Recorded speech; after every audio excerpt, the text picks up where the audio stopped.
C'est la troisième fois que je participe.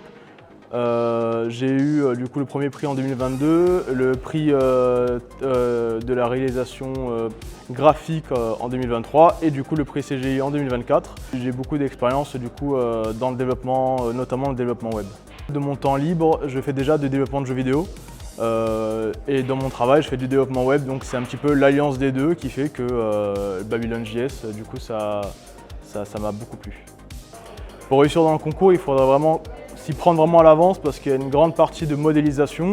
Ensuite, de comprendre comment fonctionne du coup la technologie derrière parce que c'est pas non plus évident. Quand c'est la première fois qu'on le fait, ça peut être un peu déroutant. Donc voilà, il y a cette partie modélisation qui doit être faite. Puis ensuite, une partie intégration et enfin logique du jeu.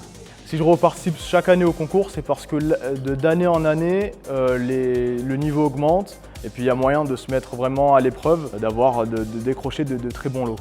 Il y a énormément de galères, surtout quand on est seul, notamment le développement sur WebXR, sur la technologie VR. C'est très compliqué de faire du débugage, de tester ce qu'on fait parce qu'on doit à chaque fois constamment relancer un serveur, relancer le client sur du coup, le casque VR et retester à chaque fois, aller à l'endroit où on vient de développer la chose et retester le petit bout de code qu'on vient d'ajouter pour pouvoir le tester. Le plus particulièrement plaisir, c'est évidemment de présenter le concours, d'avoir des retours, d'avoir cet esprit de compétition et du coup à la fin d'être récompensé.